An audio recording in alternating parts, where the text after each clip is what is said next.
Muy buenas tardes a todos, bienvenidos. Soy Silvia Soria, creo que los que sois de Valencia, sí tengo muchos amigos ahí al otro lado, me conocéis. Soy periodista agroalimentaria desde hace ya muchos años y es un auténtico honor y un placer estar aquí con vosotros porque cada día aprendo de los expertos. Yo lo que vamos a hacer, a compartir y a aprender. Vamos a tener una interesante webinar, una interesante tarde. Gracias primero a la organización, lo cual agradecemos a todo el equipo de Vida Rural, de la revista Vida Rural, que lo haga posible, y especialmente a los patronos. Sin ellos esto no sería posible. Y son Antonio Tarazona, ya sabéis que son las mejores soluciones integrales para tus cultivos, y Dainature, que son especialistas en soluciones naturales para la biocontrol agrícola, y Masoagro, que es formulación y distribución, estoy resumiendo mucho, de productos para la protección y el rendimiento de cultivos. Ellos son, por tanto, los patrocinadores de este espacio. Y, como no, la colaboración de todos los ponentes y especialmente de dos grandes instituciones vinculadas al sector que hoy nos ocupa, ANECOP y la IGP Cítricos Valencianos. Bueno, el titular lo dice todo. Vamos a hablar de estrategias para la optimización del cultivo de los cítricos, nada más y nada menos. Y lo vamos a hacer con dos sesiones magistrales, con vídeos explicativos, con presentación de productos. Y lo que más nos interesa son vuestras preguntas, tus preguntas. Así es que durante toda la ponencia, todo el rato, hasta que lleguemos a una mesa redonda y las preguntas, puedes dejar tus dudas, tus consultas y tus preguntas en lo que tenéis ahí abajo del Zoom de preguntas y respuestas. Y vamos a empezar. La primera ponencia es Mapa Varietal Citrícola de la Comunidad Valenciana, perspectivas de futuro. La vamos a recibir a nuestro ponente, él es Vicente Tejedo Tormo, que actualmente ocupa el cargo de director estacional experimental real, que pertenece al INI.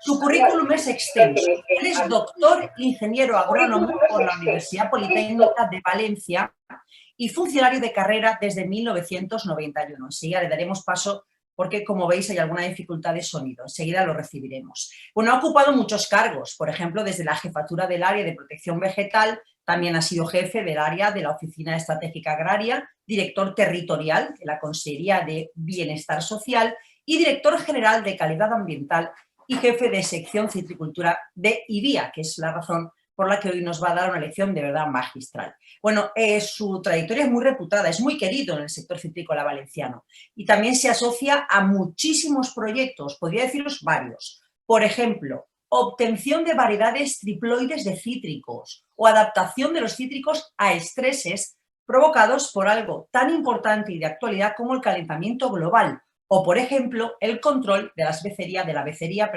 en variedades alternantes. Así es que mucho que aprender, mucho que escuchar y espero que mucho que preguntarle. Recibimos ya, le damos entrada técnicamente ya es viable, a Vicente Tejedo. Gracias, Vicente, y todos tuyos.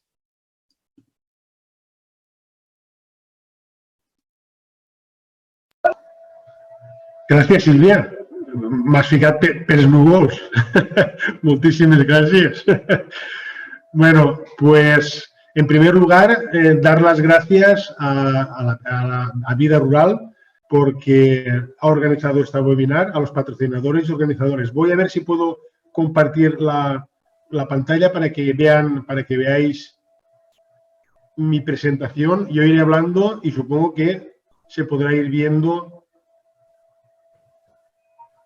Vale, supongo que ya se está viendo. Vale, entonces, yo voy a hacer una pequeña introducción. Como solo tengo 20 minutos y no es plan de hacerlo muy largo, voy a hacer una pequeña introducción de cuál es el mapa varietal y después hablaremos un poco de qué es lo que pensamos o creemos o que puede ser interesante de cara al futuro. Bien.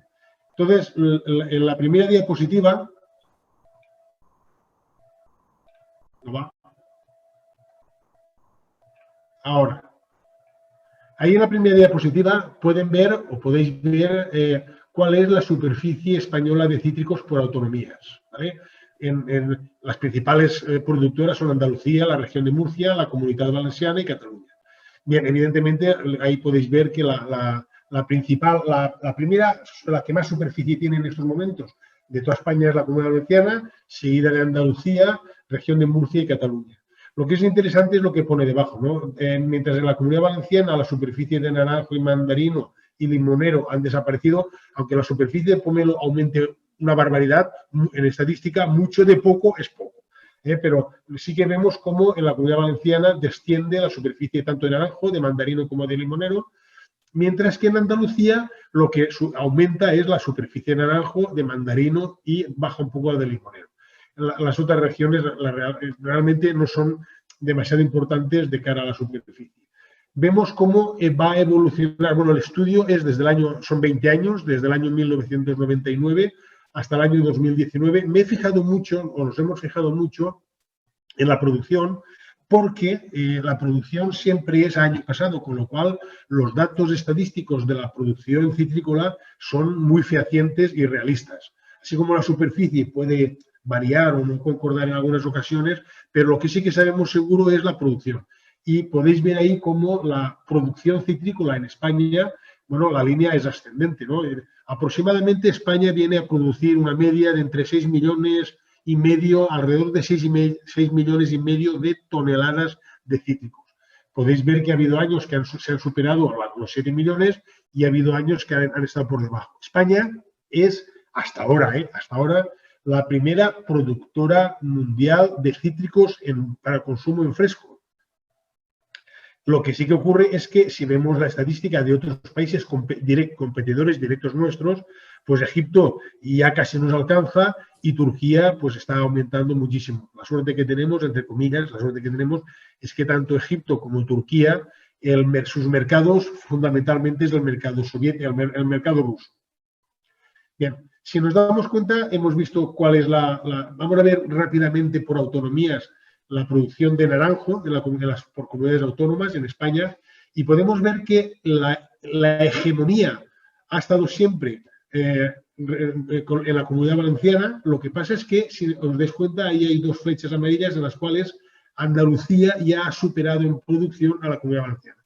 Quiere esto decir que la comunidad autónoma Andalucía, en breve o en pocos años superará en producción de naranjo, la producción de naranjas a la Comunidad Valenciana. Si os dais cuenta, la región de Murcia y Cataluña, pues prácticamente no cuentan a la hora de ver respecto de las demás comunidades autónomas.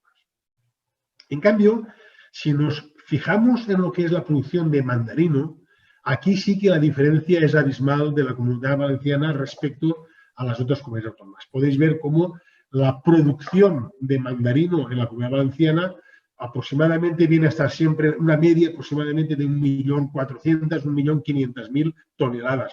Veis que que fluctúa porque hay unos años que siempre se produce más que otros, pero se ha llegado a 2 millones de toneladas. Ahí tenéis el año 2004 y cuando hablo del 2004 es la campaña 2004-2005. En la 2006 es 2006-2007. Ahí se superaron 2 millones de toneladas de mandarina, del grupo mandarino. En fin, pero veis cómo luego, pues prácticamente lo que es la región de Murcia y Cataluña, pues prácticamente no son estadísticamente significantes, y sí que se observa cómo la comunidad andaluza, la comunidad autónoma de Andalucía, va incrementando su producción. Fundamentalmente ellos en Andalucía el tema de los clementinos lo tienen complicado por su climatología, pero en cambio en el tema de híbridos sí que se nota, sí que se ve que están pegando fuerte. Bien, hemos visto por tanto que la Comunidad Valenciana, si os dais cuenta, voy centrando un poco la problemática, ¿no? La problemática, porque en Andalucía en pocas campañas no superarán en producción de naranja dulce. En cambio, el mandarino, pues la Comunidad Valenciana es prácticamente la hegemónica, y vemos aquí cómo ha evolucionado el mapa varietal, que esto es lo que es importante, el mapa varietal de las variedades del grupo mandarino en el año 99 y en el 2019. Si os dais cuenta, en la Comunidad Valenciana, dentro del grupo mandarino, en el año 99 prácticamente el 33%, y si añadimos la oro grande, que prácticamente es como la clementina de Nules, pues prácticamente eran el 34% en el año 99. En cambio, bueno, si os dais cuenta también, aquí hay lo que era la clementina, a ver, Oro Grande, Oroval. La clementina Oroval prácticamente ha desaparecido en el año 99, suponía un 9% aproximadamente, luego estaba el Oro Grande y la clementina de Nules. Estas entrarían en lo que sería de media estación, clementinas de media estación, la Oroval, la Oro Grande y la Clemenules, que aproximadamente vienen a ser el 40%.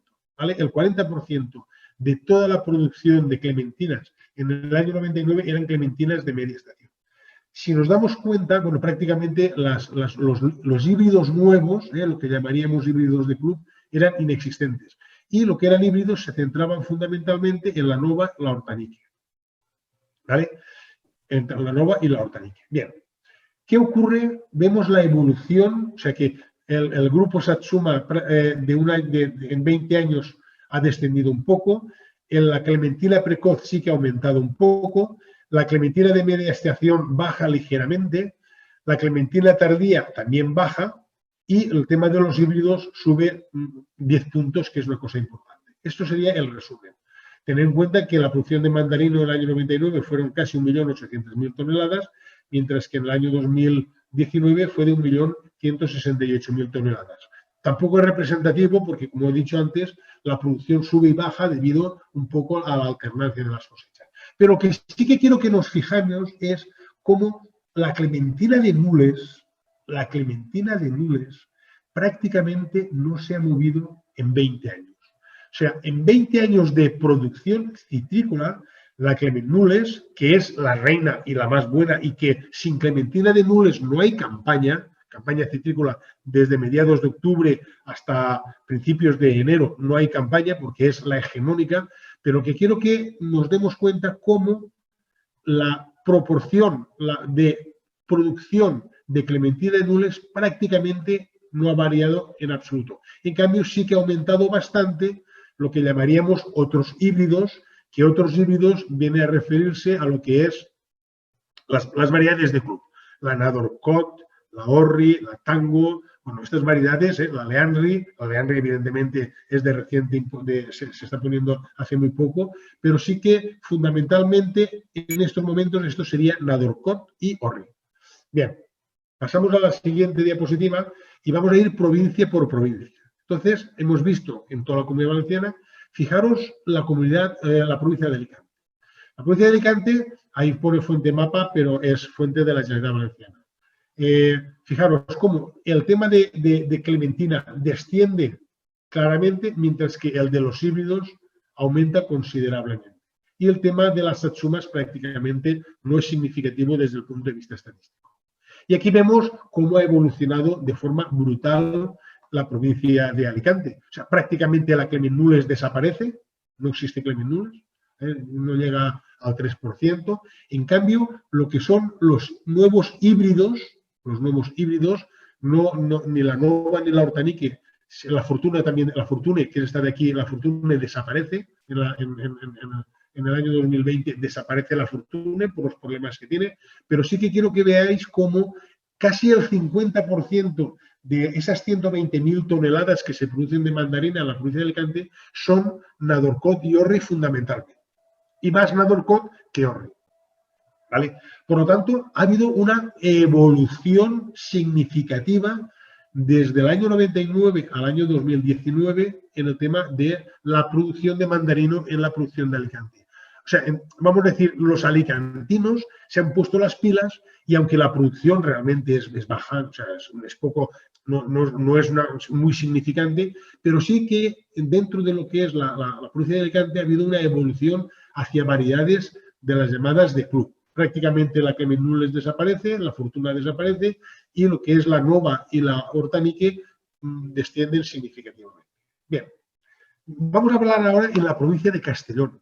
En la provincia de Castellón, si os dais cuenta, aquí tenéis los datos de la producción de mandarino, que aunque pone fuente del mapa, es lo que nosotros mandamos desde la Generalitat Valenciana. Fijaros que prácticamente todo lo que se produce en la provincia de Castellón, todo lo que se produce es grupo mandarino.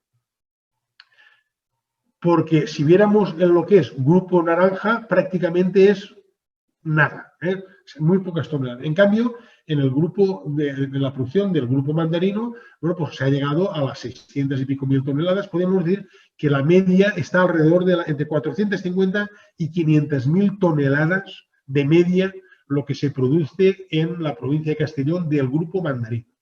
Las atsumas son prácticamente inapreciables y los híbridos pues tampoco son muy significativos. Y aquí quiero que veamos cómo, mientras la provincia de Alicante sí que ha evolucionado de una forma significativa, evidentemente aquí en la provincia de Castellón la producción de mandarino es muy superior a la de Alicante. Alicante es fundamentalmente lo que más produce es limonero, es limón, pero en la provincia de Castellón vemos cómo, y esto es lo que realmente puede ser preocupante, es que en el año 99 la producción de Clement Nules suponía el 48%, mientras que en el año 2019 la producción ha aumentado casi al 57%. Entonces, en la provincia de Castellón tenemos un problema. Tenemos un problema porque casi, o sea, más de la mitad, casi el 60% si consideramos la Oro Grande, o sea, casi el 60% de toda la producción de mandarino en la provincia de Castellón es clementina de Nules. Clementina de Nules que hay que comercializarla en prácticamente 2 meses y medio. Si veis el artículo que hay en Vida Rural, la campaña de clementina de Nules en el año 99 duraba un mes más. O sea que debido fundamentalmente al cambio climático no, a lo que es el calentamiento global, las temperaturas más altas y la utilización masiva o predominante del citranje carrizo como patrón, ha hecho que la concentración de la producción de clementina de Nules en la provincia de Castellón se concentre en prácticamente, o sea, la campaña de comercialización disminuye un mes y además hemos aumentado la producción de la clementina de Nules. Por lo tanto, creo que en la provincia de Castellón tenemos un problema serio porque la provincia de Castellón 500.000 toneladas o 600.000 toneladas, pues realmente más las 200 y pico mil que se producen, ahora lo veréis, en la provincia de Valencia, pues para 2 meses y medio prácticamente es imposible que eso se pueda sacar adelante. Pasamos a la provincia de Valencia, vemos que en la provincia de Valencia lo que son clementinas también desciende significativamente, mientras que el de los híbridos, pues prácticamente estamos en el equilibrio. Y aquí vemos también cómo fijaros cómo la clementina de Nules desciende muy poco, o sea, en 20 años en la provincia de Valencia pasa de un 27% a un 20%, 7 puntos porcentuales. La clementina de Nules sigue siendo una clementina muy importante, pero fijaros ya cómo los nuevos híbridos, la Nadorcot y la Orre fundamentalmente, pasan de nada a un 17 y pico por ciento. Disminuyen tanto la Hortanique como la Nova y la Fortuna prácticamente desaparecen. Sí que hay que ver cómo las variedades precoces en la provincia de Valencia tienen una importancia relativamente grande. O sea, la Satsuma se mantiene prácticamente igual, las clementinas de recolección precoz aumentan, las de media estación disminuyen, la clementina tardía también disminuye y los híbridos aumentan significativamente. Pero también vuelve a ser aquí la clementina de Nules la que mayoritariamente o en un porcentaje elevado se mantiene a lo largo de 20 años. Para resumir, antes de pasar a ver un poco cómo vería yo lo que debíamos hacer en un futuro, fijaros cómo por provincias el tema de las clementinas, mientras en la provincia de Alicante no es nada significativo, la provincia de Valencia la tendencia está a la baja, mientras que la tendencia en la provincia de Castellón es a la alza. Y si hablamos de la clementina de Nules, donde hemos focalizado el problema, vemos que prácticamente la provincia de Alicante desaparece y la provincia de Valencia desciende, mientras que la provincia de Castellón tiende a la alza. Bien, ya para terminar, vemos cuál es la producción de clementina de Nules en los 20 años de las 3 provincias. Las 3 provincias prácticamente Alicante es nada y luego la provincia de Castellón, repito, es imposible. Que ha habido años que hemos llegado a las 800.000 toneladas. El año 2020, que sí que tenemos datos de la Generalitat, bueno, pues se llegó a las 700 y pico mil toneladas. Bien. Y esto es la superficie, que vamos, tampoco la superficie, lo que sí que se ve es que la superficie llegó a un máximo de clementina de Nules, va descendiendo tanto en la provincia de Castellón como en la provincia de Alicante. De Valencia, perdón. Bien, terminado esto, voy a, en 5 minutos, para que nos dé tiempo, a ver si se me ve, porque no se me ve. A ver, ahora se me ve. A ver.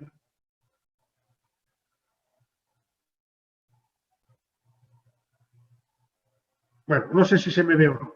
Es igual. A ver, por lo tanto, si centramos el problema, vemos que la provincia de Alicante en estos momentos su mayor producción es limonero. Después naranja y mandarino están poco más o menos igual, un poco menos de naranjo, pero dentro del grupo mandarino, de alguna manera, lo que ha hecho es evolucionar hacia una diversificación de las variedades. En la provincia de Valencia también hay una diversificación, aunque la clementina de Nules se mantiene, mientras que en la provincia de Castellón el problema, para mí, el problema principal, yo soy de Burriana, soy de la provincia de Castellón, el principal problema es la elevada producción que tenemos de clementina de Nules. Y entonces, ¿qué es lo que se debía hacer? Hombre, lo que está claro es que el equilibrio entre oferta y demanda es importante, porque sabemos que las campañas en el cual, debido a determinados factores, la producción ha bajado, los precios, vamos a decir, han sido razonablemente buenos. Nada del otro mundo, pero razonablemente buenos. En cambio, por ejemplo, este año, que la producción de clementina de Nules en la Comunidad Valenciana habrá superado las 750, 800 mil toneladas, los precios han sido de pena, se ha quedado muchísimo en el campo por recoger. Luego quiere decir que al final tenemos un problema de exceso de oferta frente a una demanda bastante estable. Entonces, el primer problema que yo intentaría resolver de cara a un futuro es reducir la presión de la clementina de Nules. ¿Cómo se reduce cómo reduciríamos la presión de la clementina de Nules? Evidentemente, intentando hacer una reconversión varietal. Una reconversión varietal de forma que, si se pudiera, y eso evidentemente el mercado nos va a obligar. Hombre, siempre hay gente que dice, oiga, que las demás provincias no produzcan clementina de Nules, nos quedamos Castellón, perfecto. Esa podría ser una política. Lo que ocurre es que esa política, pues hasta que las demás desaparezcan en la totalidad, pues pueden pasar 4 o 5 años de suplicios y de problemas para los productores de Castellón. Entonces, si se consiguiera de alguna manera que la clementina de Nules, porque la campaña citrícola, la clementina de Nules es fundamental. Sin clementina de Nules no hay campaña citrícola. Y además es la mejor clementina que existe. Por lo tanto, si nosotros consiguiéramos reducir esa presión de forma que la campaña podría empezar perfectamente como ahora, a mediados de octubre, y finalizar a primeros de enero, como mucho, y a partir de primeros de enero, y antes de que entraran los híbridos tipo Tango o la Leandri o esta serie o la Mandanova, ahora hablaremos de estas variedades, sería interesante, pues, por ejemplo, variedades como la Neufina, que es una variedad irradiada de recolección tardía y que por lo tanto no produce semillas. Podría ser también interesante otras variedades, mutaciones de la clementina fina, como puede ser la Sando. Y entonces, de alguna manera, terminar la Clement Nules a principios de enero, seguir durante un mes, en el mes de enero, con unas variedades de recolección tardía que no produzcan semillas. Y hago hincapié en el que no produzcan semillas porque nosotros tenemos que intentar cultivar de forma sostenible. Ahora luego mi compañero Francisco hablará de lo que es Francisco José Arenas, lo que es la producción sostenible. Nosotros debemos de apostar por esa producción sostenible de forma que hagamos el cultivo de los cítricos primero compatible con la cría de las abejas.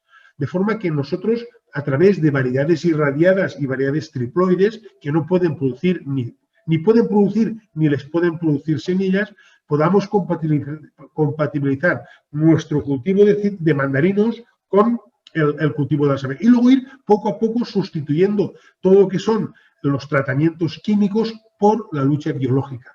Evidentemente, para eso hay que evolucionar mucho, tiene que haber insectarios por todas partes para que se puedan soltar los bichitos estos, tanto los parásitos como los depredadores de las plagas, y poco a poco ir haciendo un cultivo más sostenible. Y entonces yo apostaría por las variedades triploides y las variedades irradiadas. Las variedades irradiadas como la Leanri, como la Orri, como la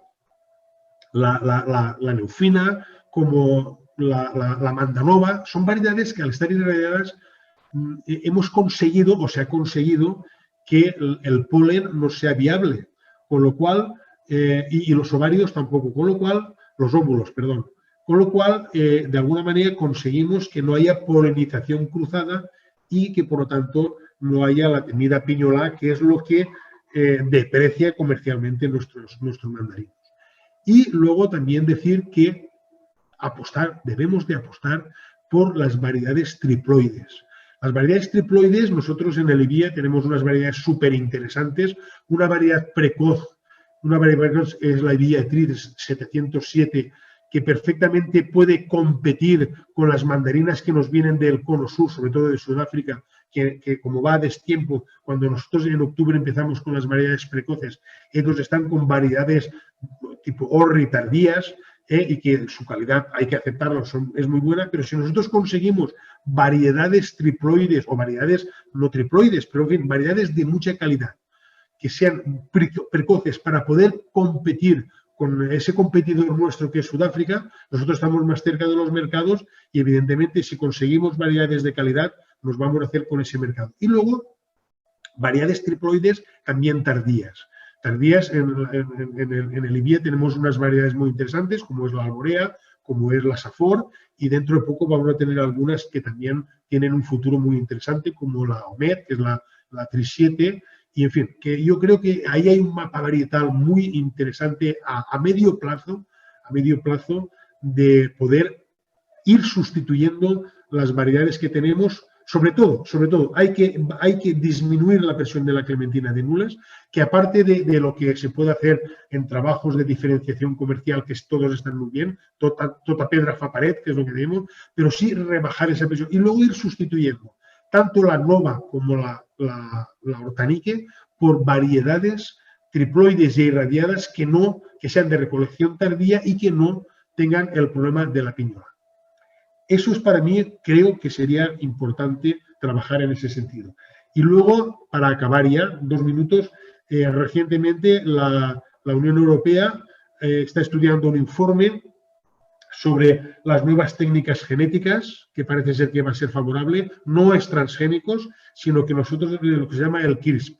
El CRISP es que nosotros vulgarmente es lo que se llama corta y pega. O sea, imaginaros que nosotros tenemos una variedad en la cual sabemos qué secuencia de ADN le da una resistencia a una plaga determinada o una enfermedad determinada. Perdón, una resistencia, una sensibilidad. Bueno, pues a través del CRISP, que ya está muy implantado en todos los países y en Europa esperemos que se implante dentro de nada, somos capaces de cortar esa secuencia de ADN que da esa sensibilidad a una plaga o una enfermedad y lo volvemos a pegar, con lo cual podremos obtener plantas resistentes a plagas y enfermedades a través de lo que se llama el CRISP. Y ya para acabar, definitivamente, como hemos hablado del cambio climático o del calentamiento global, decir que los cítricos, las 160.000 hectáreas, solo hablo de la Comunidad Valenciana, porque nosotros tenemos un estudio en el cual demostramos que los cítricos vienen a fijar del orden de las 25 toneladas de CO2 por hectárea. Eso quiere decir que en la Comunidad Valenciana solo las 160.000 hectáreas que hay de cítricos, o en toda España las 300.000, o sea, el doble, pues podríamos estar hablando de en la Comunidad Valenciana, de una fijación de unas 4.000 kilotoneladas de CO2 y en toda España unas 8.000 kilotoneladas de CO2. Quiere decir que solo el cultivo de los cítricos es capaz de superar con mucho, pero con mucho, a las emisiones de la agricultura en total de la Comunidad Valenciana y de España. Eso sin tener en cuenta otros cultivos como los hortícolas o los frutales de secano, los frutales de regadío, la viña, que todos son fijadores de CO2. Por lo tanto, de cara a un futuro, hay que trabajar en técnicas que podamos obtener variedades que puedan ser resistentes o tolerantes a determinadas plagas y enfermedades. Tenemos que trabajar y seguir trabajando en sustituir variedades híbridas diploides que producen la piñolá por variedades irradiadas o triploides, que eso no pueden tener semillas. Y por último, rebajar en la forma de lo posible la presión comercial de una variedad excelente como es la Clement Nules a medio plazo. Y con esto creo que me he pasado un poquitín, me he pasado unos 5 minutos del tiempo. Espero que luego en el tema de preguntas pues me podéis preguntar lo que queráis. Muchas gracias.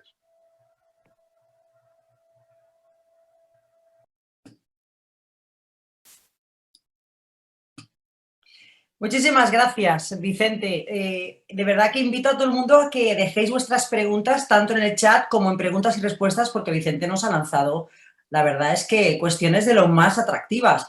Mapas, debates, varietales, temporalidad, ha dibujado con esos gráficos la realidad, convivencias de especies, el conflicto de la piñolá, la lucha biológica, hacia dónde vamos, habla de triploides, de nuevas técnicas, hay mucho, mucho de lo que hablar y mucho de lo que debatir. Y mucho que conocer. De hecho, vamos a visionar un primer vídeo y tenemos varios, y el primero tiene un título que os va a gustar ya de por sí porque es atractivo. Habla de nuevas generaciones y en concreto de Canemite, acaricida de nueva generación. Es de comercial química Masó y Canemite es, como digo, una acaricida de nueva generación adaptado, como tiene que ser todo lo de nueva generación, a las necesidades actuales de la agricultura. Canemite está compuesto por una nueva familia química y no presenta resistencia cruzada con otros acaricidas. Esto lo convierte, por lo tanto, en una herramienta perfecta en la estrategia para control de ácaros tetraníquidos en cítricos. Canemite es, por tanto, muy eficaz frente a formas móviles de ácaros, los que concretamente he comentado, tetraníquidos, teniendo un efecto colateral en el control de huevos. Además, es muy importante, respetuoso con la mayoría de los antrópodos beneficiosos y que pueden ser utilizados, atención, esto también es importante, en producción integrada. Así es que, dibujada la realidad del mapa varietal, vamos ya a la concreción y a conocer nuestro producto, nuestro primer producto de hoy, Canemite, de química Masó. Ahí lo tenemos.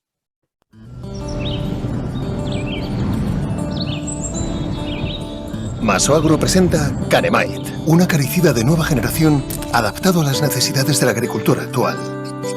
Canemite está compuesto por una nueva familia química y no presenta resistencia cruzada con otros acaricidas. Esto le convierte en una herramienta perfecta en la estrategia para control de ácaros tetraníquidos en nuestros cultivos. Canemite es muy eficaz frente a formas móviles de ácaros tetraníquidos, teniendo un efecto colateral en el control de huevos. Además, es respetuoso con la mayoría de artrópodos beneficiosos y puede ser utilizado en producción integrada.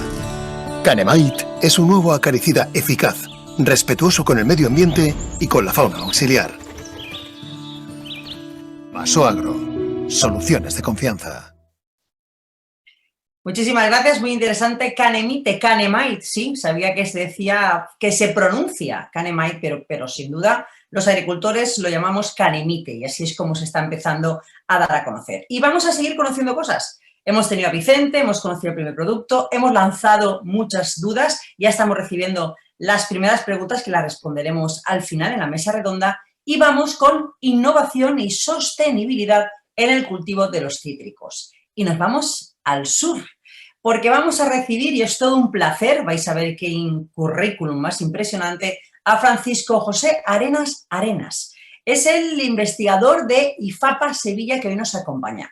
¿Qué es IFAPA? Por si alguien no lo conoce, es el Instituto de Investigación y Formación Agraria y Pesquera. Bueno, la formación, insisto, increíble. Es ingeniero técnico agrícola por la Universidad de Sevilla, también ingeniero agrónomo por la Universidad de Córdoba. Francisco tiene además el máster universitario por la Universidad Politécnica de Valencia y es doctor ingeniero agrónomo por la de Sevilla. Creo que ha recorrido todas las universidades, Francisco. Desde el año 2005 es funcionario titulado superior, no nos extraña, de la Junta de Andalucía, Cuerpo Superior Facultativo de Ingenieros Agrónomos, año en el que entra a formar parte de IFAPA, que ya os he explicado lo que es, y en concreto como jefe del negociado de contratos, convenios y becas. Y ya como investigador titular de IFAPA, entra en el 2018 y actualmente es el responsable, para que lo ubiquemos bien, de la red de experimentación y transferencia en cítricos en Andalucía. Subproyectos, por resumir, Citricus Rec, Life Vida for Citrus y varios proyectos nacionales de investigación, experimentación y formación.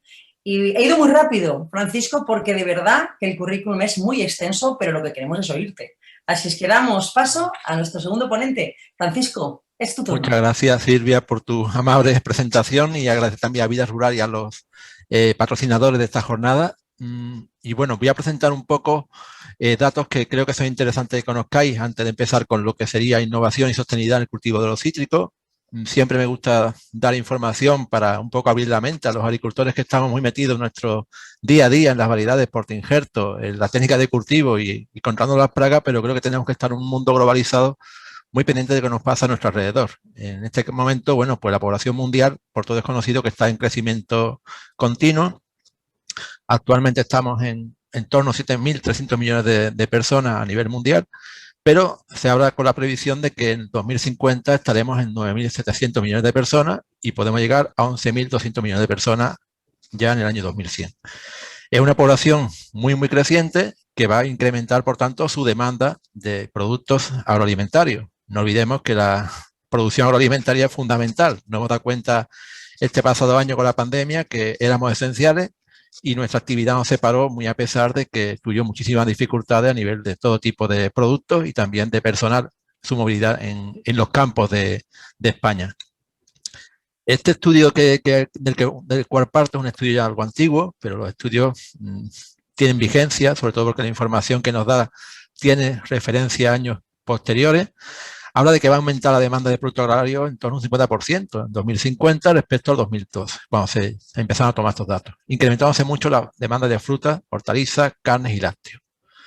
Esa información es pública, podéis consultar la FAO y es un informe muy interesante del que he extraído algunas pequeñas conclusiones. Gran problema que tenemos actualmente los agricultores, pues encontrar suelo y agua. Actualmente antes había terrateniente, ahora mismo hay agua teniente, y hay una gran demanda de suelo fértil y agua de calidad para poder mantener esa producción en alza y esos, por tanto, rendimientos que nos desean que tengamos para ser rentables. Tenemos la gran amenaza del cambio climático, amenaza que es por todo conocida y afecta mucho a la agricultura y ganadería, ya que dependemos de un sector que está expuesto a las condiciones ambientales y, por tanto, nos hemos afectado nuestro rendimiento y nuestra producción debido a esas circunstancias tan especiales.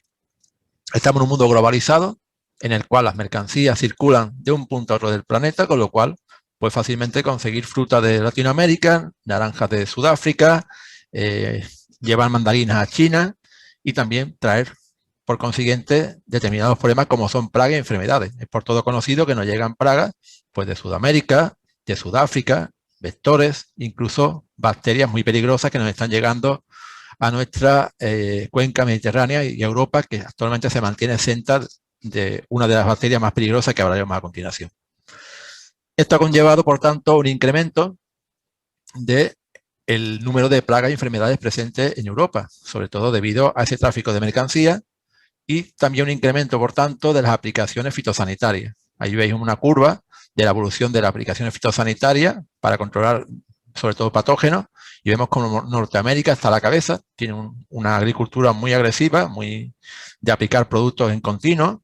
Y evidentemente, bueno, pues Europa tiene una línea muy distinta, mucho más sostenible, más ambiental, y ahora veremos que la política europea va en esa línea, no tan de aplicación de productos químicos por calendario y matar todo lo que parezca, sino directamente mantener un entorno y hacer un control mucho más sostenible biológico. Bueno, ya como resumen esta parte del dato, indicar que, bueno, tendencia a aumento de demanda de productos agroalimentarios, una mayor competencia por los recursos naturales escasos como son agua, suelo, el cambio climático y el aumento de plagas y enfermedades. Eso nos da lugar a una serie de retos que son el incremento sostenible, es decir, tenemos que incrementar la productividad de una forma sostenible. y por tanto tenemos que hacer intensificación sostenible de los cultivos. Tenemos también que hacer lo que hablamos de bioeconomía o economía circular, es decir, tener menos desechos en nuestras producciones, por tanto, reducir por tanto esos desechos o hacer cadenas que permitan la recogida de esos productos y transformarlos en otros productos también que son útiles para la cadena o bien para el sector, afrontar el cambio climático y afrontar las amenazas transfronterizas de patógenos y plagas que nos llegan del exterior. Aquí os comento un poco frases de gente que han ido comentando estos últimos periodos, sobre todo periodos de cambio en el que ya la gente intenta hacer menos intensiva, mucho más sostenible. Y hay una frase que, bueno, me ha gustado mucho siempre y la pongo en muchas de las ponencias que doy, es que el futuro de la agricultura no está en el uso intensivo de los insumos, sino en el intensivo de los conocimientos. Además, también la agricultura está destinada a vivir a otra gran transformación, ya que el avance de la revolución verde chocan con la limitación de los recursos naturales. Esto lo aseguró el director general de la FAO, José Graciano, en el año 2017, en una cumbre que hubo entre Londres y Roma. Por tanto, tenemos que hablar de una palabra que es sostenibilidad, que cada vez está más en el día a día y que tenemos que aprender a utilizar y a cultivar con sostenibilidad. No es una necesidad que los agricultores en muchos casos hayamos visto como propia, pero evidentemente hay una obligación porque las directrices europeas son muy claras. El año pasado se publicó la estrategia de Europa de la granja a la mesa, Farm to Fork, en el que establece una serie de componentes, objetivos generales a cumplir en el 2030. Primero de ellos es reducir considerablemente, hasta un 50%, el uso de pesticidas químicos, así como los fertilizantes en un 20% y los antibióticos en la ganadería un 50%. Fomentar la economía circular, reduciendo el impacto ambiental de los productos alimentarios y rebajando los porcentajes de desperdicio alimentario. Incrementar un 25% la producción ecológica y reducir las pérdidas de nutrientes un 50% y además también el uso de fertilizantes un 20%. Es decir, tenemos un reto muy importante de los agricultores, es decir, y los técnicos, en asesorar a esos agricultores y por tanto conseguir, no creemos que sea posible todo lo que la Unión Europea nos está intentando avanzar, pero está claro que tenemos que hacer pasos hacia ese objetivo, aunque sea muy, muy elevado e insalvable. España, evidentemente, es un sector tradicionalmente productor y exportador. Y en cítricos somos los principales exportadores mundiales. Estamos a la cabeza de exportación. Somos el primer país que exportamos naranja, mandarina y limón a todo el mundo. Afortunadamente, gracias a la cercanía a Europa, que es el principal mercado no productor de naranja y cítricos en el mundo, y producimos, según estadísticas de la FAO, 6,5 millones de toneladas. Según los datos reales de los aforos, pues más de 7 millones por año de producción. Nuestros principales competidores, ¿quiénes son? Pues Sudáfrica, Turquía y después los países que están en el arco mediterráneo, sin contar con los países que vienen también en contratación, como son los países procedentes de Latinoamérica. España, como bien ha dicho Vicente, estamos en torno a unas 300.000 hectáreas. Ha habido cambios de producción de una zona a otra, de grupos varietales. Hemos pasado de variedades muy tempranas a variedades de media a tardía estación. Cada vez vamos más hacia tardío. Híbridos, triploides y también grupo Navel, tardías y Valencia Blanca. Y actualmente prácticamente tenemos el 50% de la producción europea, de la Unión Europea, en nuestra península ibérica, en España. ¿Problema que contamos? Bueno, pues estos son informes que se han ido elaborando a lo largo del tiempo. Evidentemente tenemos altos costes de recolección, muchas veces debido a los costes de recogida, de poda. Somos grandes agricultores y hacemos una labor muy minuciosa que lleva mucha mano de obra. Costes de producción que al contar con mano de obra, pues evidentemente son muy elevados en comparación con países con nivel de población muy elevada, renta per cápita muy baja y por tanto sueldo muy bajo. Tenemos una gran atomización de la producción y una gran concentración de determinadas variedades en determinados momentos, como por ejemplo la cremenules, la navelina y variedades que llegan a un momento que saturan el mercado y por tanto bajan el precio. Y tenemos problemas comerciales, tanto dentro de casa como fuera.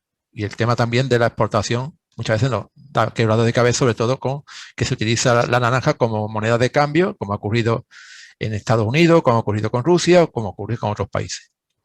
Tenemos amenazas importantes, como son la competencia de países terceros, con acuerdos preferentes de entrada en Europa y con el riesgo que conlleva de plagas y enfermedades, así como también la diferencia en cuanto al uso del productos fitosanitarios que tienen ellos con respecto a lo que se hace en la Unión Europea. Es el caso de Sudáfrica, Uruguay, Turquía, Egipto, Marruecos y otros más. Tenemos además que todo el coste energético se está incrementando muchísimo el valor de nuestros productos de insumo diario, como son la luz para generar la corriente y el bombeo del agua, los fertilizantes y los combustibles. Tenemos además un riesgo importante de llegada de enfermedades, como son cancrosis, mancha negra y HLB de los cítricos. Y tenemos la gran amenaza muy cerquita, es decir, afortunadamente tenemos este vector, que es Trioceles triae, que se encuentra presente en la península ibérica, ya se detectó hace unos 5 o 6 años, bueno, 7 años ya, y se encuentra sobre todo por toda la zona de Galicia, avanzando hacia Asturias y también avanzando desde el norte de Portugal hacia el centro de Portugal, actualmente está por la zona de Lisboa, y que transmite una bacteria que no tiene solución actualmente y que produce la muerte de las plantaciones en un periodo de 5 o 10 años. No tiene cura y, por tanto, la única opción es prevenir. Prácticamente todos los cítricos son cultivados, son sensibles, aunque actualmente hay algunos programas de mejora que están desarrollando material aparentemente tolerante y que tenemos también que comprobar si realmente esa tolerancia se podría dar en las condiciones de cuenca mediterránea con suelos calcáreos, salinidad, sequías, encharcamientos, fitóptora, etc. Son variedades, mejor dicho, portainjerto, que pueden tener sensibilidad a problemas fisiológicos y problemas de suelo y agua en nuestra latitud. ¿Qué estamos haciendo las administraciones? Pues principalmente informando, investigando, experimentando esta gran amenaza que es el guanlombín e intentando controlar el vector con proyectos tan exitosos como, por ejemplo, el tema de Tamaricia, en el que hay un proyecto nacional, un RTA, coordinado en este caso por un investigador de IBI, en el que participan distintos centros de investigación nacionales para evitar que ese vector se vaya multiplicando y no tenga, por tanto, posibilidad de llegar a las zonas productoras de Andalucía, Murcia, Cataluña o la Comunidad Valenciana. En Andalucía hemos generado material didáctico, hemos hecho bastantes reuniones también con los agricultores y también tenemos el plan de prevención, el plan de control y vigilancia de plagas de los cítricos, que hacemos seguimiento en continuo de los puntos de entrada, de la zona de producción cercana, para impedir que si llega este vector se propague. Recientemente se ha aprobado un proyecto europeo en el que también participan distintos organismos, tanto nacionales como internacionales, que se llama Life for Citrus. El objetivo es experimentar y transferir técnicas sostenibles para el control del vector e informar a los agricultores y también a los jardines públicos, que son muy importantes productores de cítricos, de naranja amargo, en el caso de Sevilla, el mayor productor de naranja amarga no comercial del mundo, a cómo controlar esa plaga para evitar que sea un medio de propagación. Fortaleza, bueno, no todo no es malo en nuestra citricultura, todo lo contrario, somos una citricultura dinámica, ágil, potente y somos copiadas por el resto de citriculturas mundiales. Tenemos citricultura diversa y sostenible, no solamente hacemos citricultura comercial, sino que también hacemos citricultura muy ecológica. Tenemos 16.691 hectáreas de producción ecológica, más de la mitad se encuentra en Andalucía. Andalucía fue una de las primeras que apostó por este modelo de producción y actualmente pues, está a la cabeza con más de 8.000 hectáreas de producción ecológica en nuestra comunidad autónoma. Tenemos la ventaja que es incambiable, es decir, estamos muy cerca del principal importador de naranja y no productor que es la Unión Europea y estamos dentro de la Unión Europea.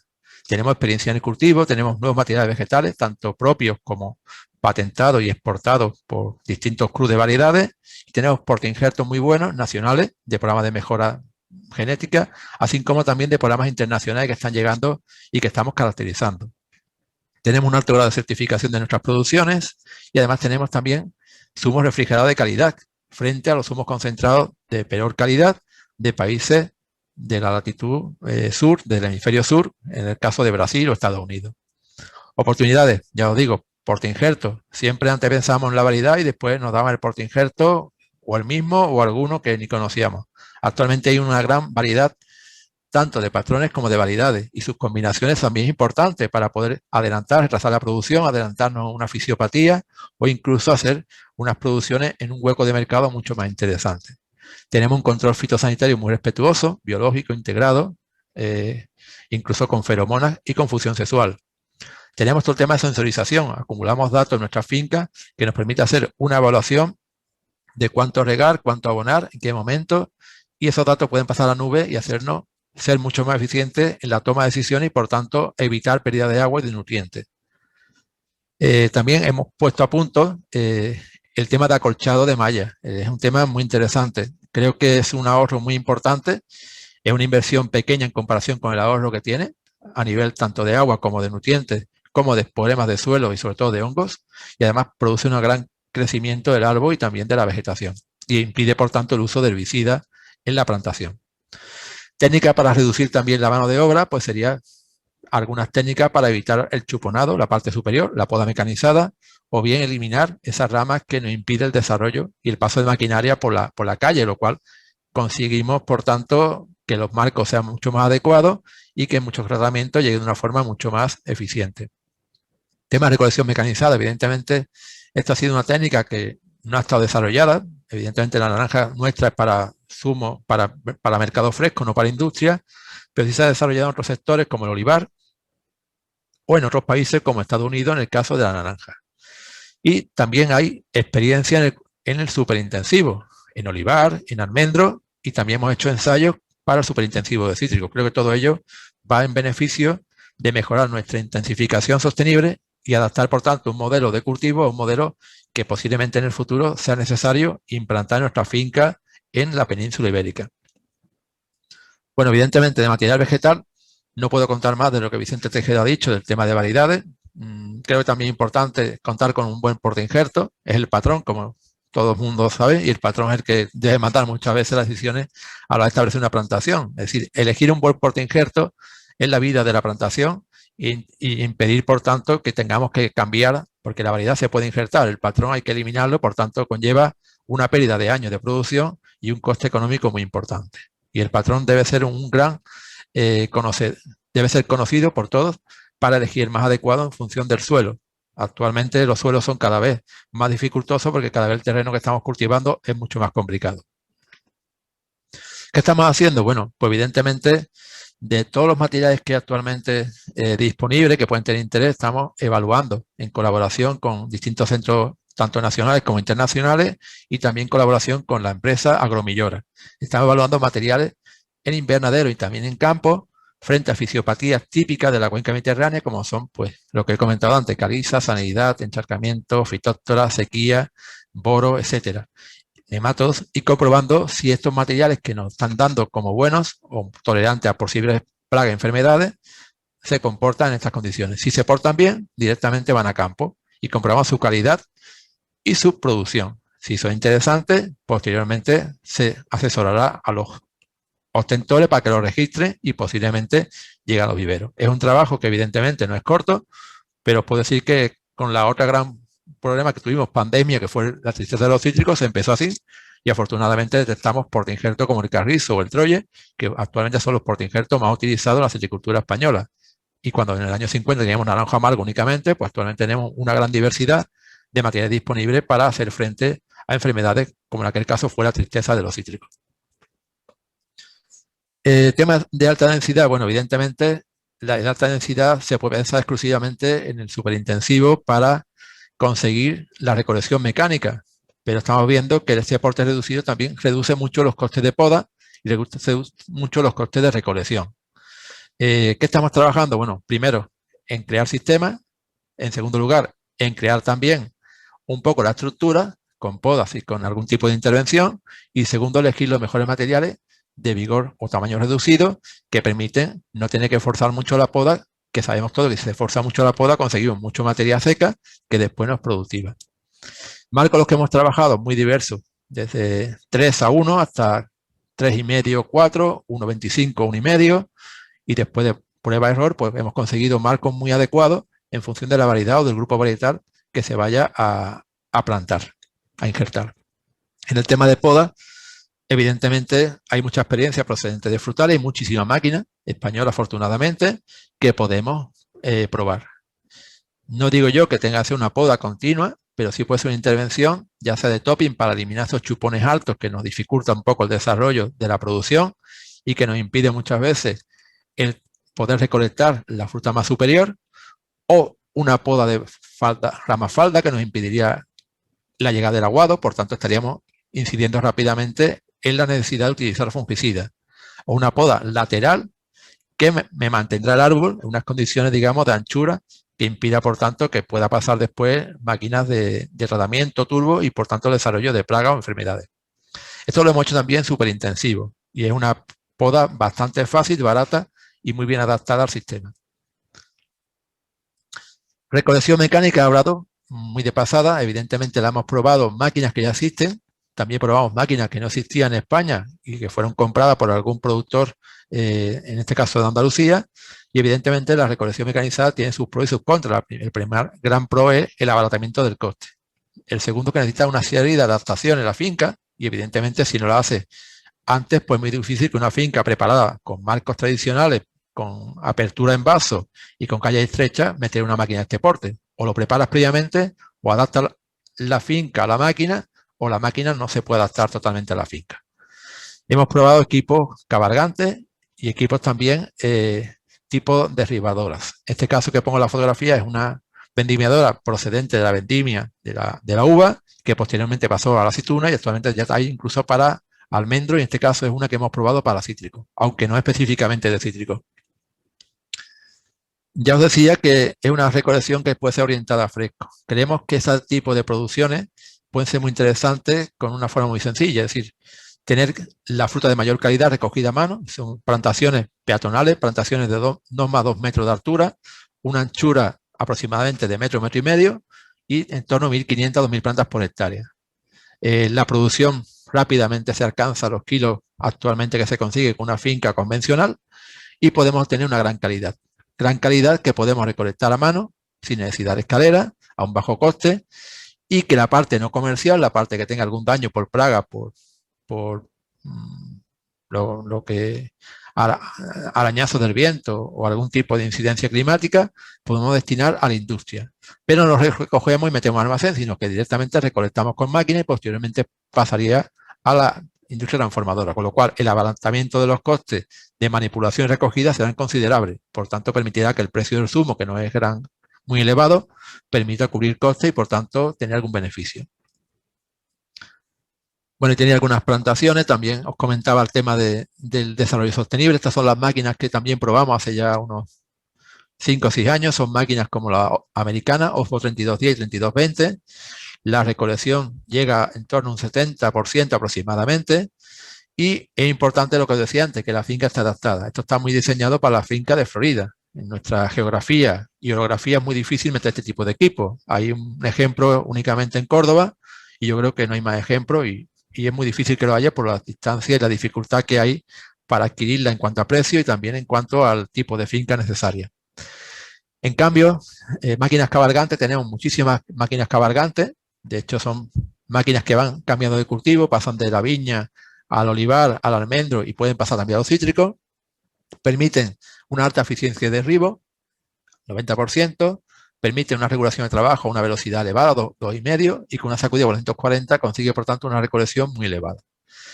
Evidentemente, esta fruta recolectada mecánicamente no nos serviría nunca para el mercado fresco, siempre vaya en industria. Y ya os digo, puede ser una alternativa a la recogida del destrío que queda en finca porque no cumple los requisitos de la exigente cadena comercial. Creo que sería una de las líneas a desarrollar en un futuro. Fincas en superintensivo o de alta densidad sin necesidad de llegar al máximo, que permitirá recoger ese destrío en una fase posterior cuando conseguimos la calidad industrial, que puede ser un mes más tarde que la calidad comercial externa, y que recolectemos a un bajo coste y directamente sin pasar por almacén llevarlo al mercado del zumo.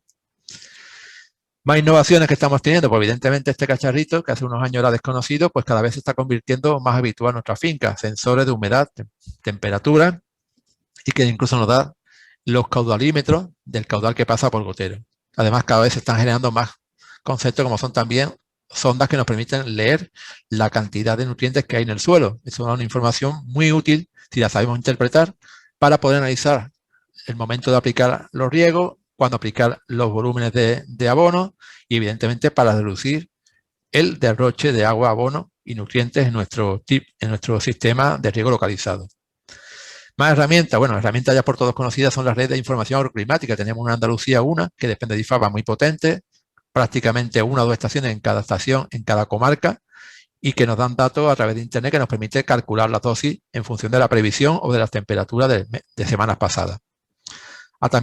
Además tenemos también imágenes de satélite, el proyecto Copérnico, un proyecto europeo en el que hay satélites que nos dan información como los Sentinel en tiempo real prácticamente de cómo se comporta nuestra finca a nivel de imágenes y nos permitiría, por tanto, si integramos los sensores en campo con imágenes de satélite, dar una visión genérica de cómo la finca hay una mejor zona regada o con mayor necesidad de agua o menos necesidad de agua. Yo creo que va a ser muy importante en un futuro para optimizar el recurso tan limitado como es el agua.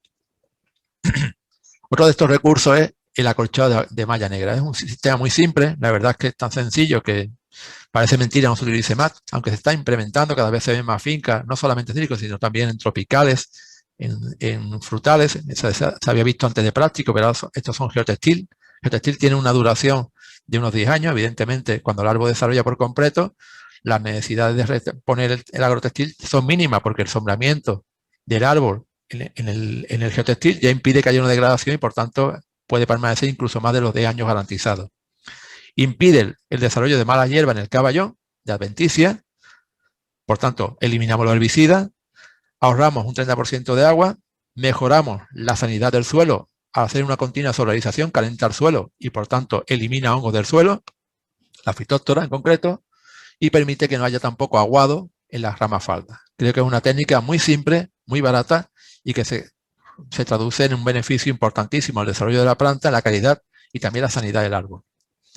La forma de instalación es sencilla, pero hay que conocerla. Evidentemente, lo ideal es mecanizarla. Son 2 láminas que se pueden colocar, una a cada lado, o bien cortando en la parte en que se va a plantar la plantación. Si es una plantación joven, se tapa la zona externa, cercana al caballón, y normalmente se colocaban 2 gomas, 2 líneas de gotero. Actualmente recomendamos 3 líneas de gotero para no tener que levantar la malla. Una línea que quedaría pegada junto al tronco y 2 líneas que se separan unos 20-30 centímetros para cuando el árbol desarrolle tener que estar continuamente levantando la malla y retirando las gomas en función del crecimiento del árbol. Otro tema importante para la citricultura innovadora y sostenible son las cubiertas vegetales.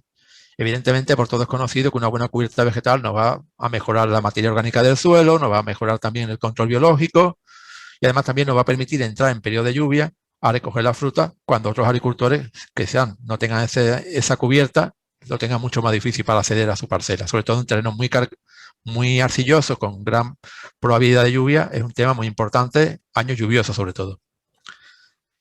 Bueno, no voy a entrar mucho en el tema de las cubiertas, hay publicaciones, hemos publicado alguna guía también, cubiertas recomendadas, sobre todo la experiencia de la zona. Una que ha ido muy bien en la zona que me encuentro en Sevilla es una cubierta de Regras y Besa.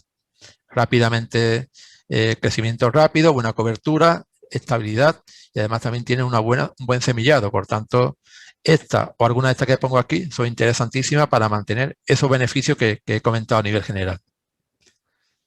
Bueno, en cuanto a productos, no os quiero hablar tampoco de productos, hay empresas de productos aquí, incluso empresas que han tenido temas muy interesantes como confusión sexual, también trampas con feromonas. Actualmente todo este tema se ha desarrollado muchísimo en estos últimos años, control biológico, empresas que venden insectos auxiliares para el control de plagas importantes como el piojo rojo, etcétera.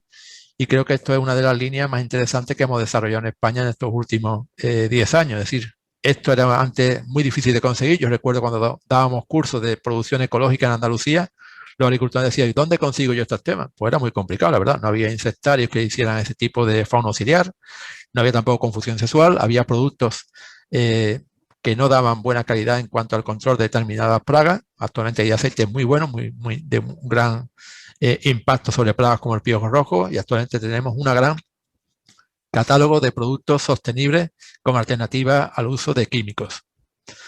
Bueno, no me quiero entender mucho más, ha sido más que decir qué podemos hacer, es decir qué podéis hacer. Es decir, hay muchísimas posibilidades de intensificar, de innovar en el campo y sobre todo hay muchas posibilidades de ser sostenible en la agricultura. Es una demanda de la sociedad, es una demanda de nuestros mayores, de la Unión Europea, es una demanda que nos va a exigir el Ministerio y nuestra comunidad autónoma. Ya lo están haciendo con la sostenibilidad y con la PAP, y evidentemente tenemos que adaptarnos lo antes posible porque tarde o temprano nos van a exigir y tenemos que estar preparados y probar el método que mejor se adapta a nuestras condiciones de cultivo, variedades y zonas de producción. No quiero ocupar más tiempo y muchas gracias a los asistentes. Muchísimas gracias, Francisco José, muy interesante y además me encanta comprobar cómo tenemos tantas cosas en común, tantos retos en común tu tierra y la mía y nos unen pasiones como la agricultura y la citricultura, un auténtico placer. Pues seguimos aprendiendo, seguimos descubriendo, veo que hay mucha actividad en el apartado de preguntas y respuestas, luego recuperaremos algunos de los temas que parece que están centrando, también se está agradeciendo la participación de los ponentes y vamos a seguir con productos, vamos a seguir con vídeos. El segundo vídeo es desde una empresa que es todo un ejemplo también muy valorada y reputada no solo aquí, yo diría que en toda Europa. Idai Nature es una empresa biotecnológica especializada en el desarrollo y fabricación de productos a base de microorganismos y también novedosos extractos botánicos. Bueno, con carácter, para ir un poco más a la concreción, con carácter biofungicida, biobactericida y bioinsecticida.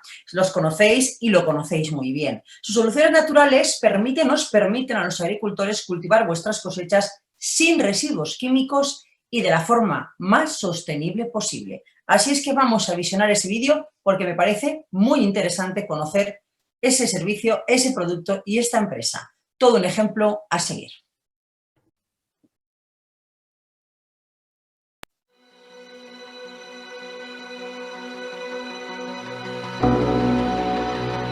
Cuando nos acercamos a Idai Nature, descubrimos innovación, eficacia y pasión. Pero si miramos hacia el futuro, vemos un futuro con 2.200 millones de habitantes más en 2050. Vemos un aumento de la demanda de alimentos y vemos la necesidad de incrementar la producción agrícola de manera sostenible.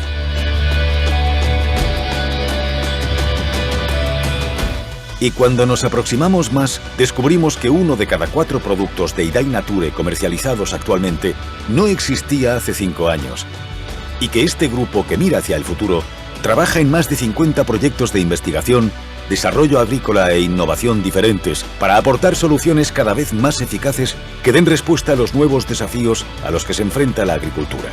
Vemos agricultores que confían en Idai Nature para el asesoramiento, los servicios y las soluciones que necesitan en su día a día.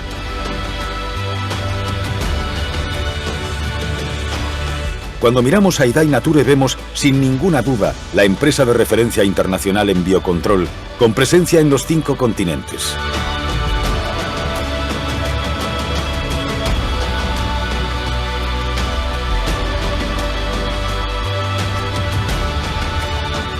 Vemos alimentos más seguros, cultivos más rentables y sostenibles, y una salud más protegida gracias a productos que contribuyen al bienestar de cada uno de nosotros y al futuro de todos. Hombres y mujeres abiertos al mundo, a la innovación y al cambio.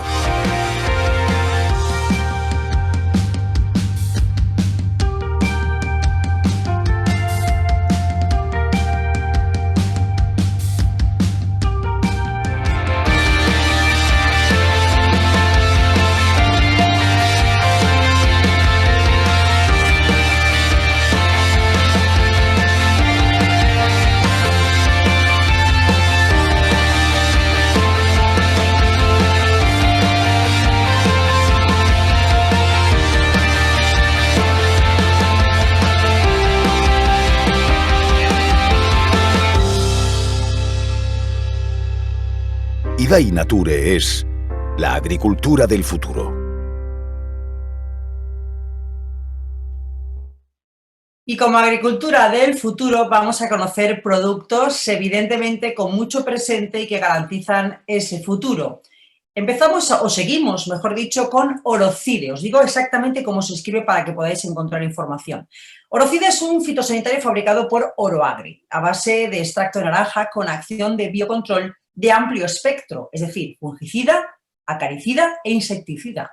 Orocide es altamente eficaz en el control de varios tipos de plagas que he visto y vemos que nos interesan mucho. Aunque su efecto es de contacto y choque, los mecanismos de acción son diferentes según el tipo de patógeno, y eso es lo que le hace tan interesante. En el caso específico del limonero, por ejemplo, este producto se usa para el control de ácaros e insectos como la mosca blanca y cochinillas, con la ventaja de que no deja residuos químicos, respetando siempre la fauna auxiliar y sin periodo de reentrada al cultivo. Así es que, como decíamos, un ejemplo a seguir con productos que tienen nombre muy reconocible. Es el momento de conocer Orocide.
Y encima tiene buen ritmo, no diréis que no, me apetecía incluso bailarlo. Y vamos a seguir con más empresas, más familias, más ejemplos, más modelos y más productos. Es el momento de dar paso a la presentación de Tarabert King Kong, un bioestimulante 4.0 de Antonio Tarazona. Bien, Antonio Tarazona es una empresa familiar del sector de la nutrición y protección de cultivos, lo que estamos ahora mismo interesados en conocer. Se dedica a la producción y comercialización de fertilizantes, bioestimulantes, agronutrientes, microorganismos y otros productos especiales, todos para nutrición vegetal, insisto, que es lo que nos ocupa. Además, comercializan productos fitosanitarios para ofrecerte soluciones muy integrales, muy directas para tus cultivos. Todos sus productos están fabricados bajo los principios de la agricultura sostenible. Sin ella no hay futuro y sin duda es uno de los retos que, como veis, estamos consiguiendo. Y todos se adaptan a las necesidades de cada tipo de cultivo según las condiciones del suelo y el clima, siguiendo un lema que me encanta, es el lema de la fertilosofía, es decir, fertilización eficiente y sostenible. Hoy nos presentan Tarabert King Kong. Insisto, un bioestimulante 4.0 con pH ácido que además ayuda a retener el agua y a mejorar la estructura del suelo. Vamos a verlo.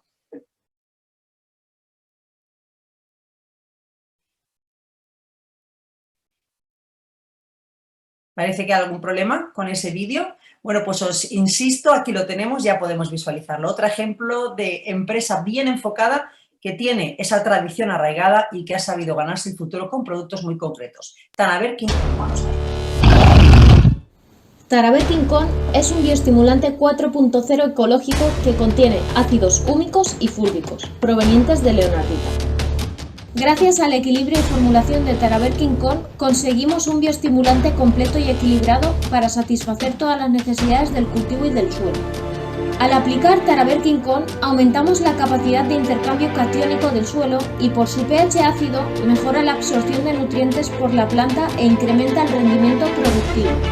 Además, el uso de Tarabert King Kong favorece la retención del agua en el suelo y mejora la eficiencia de la fertilización. Tarabert King Kong, la solución integral para multiplicar la fuerza de tu cultivo.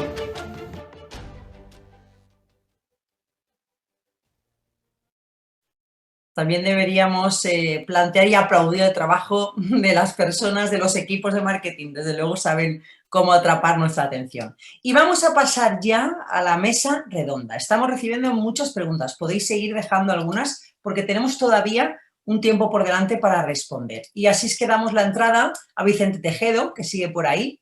Entrará en escena también José Francisco Arenas y una vez tengamos ya a nuestros dos ponentes, recibimos en esta mesa a Rubén Pascual. Iremos poco a poco visionándonos.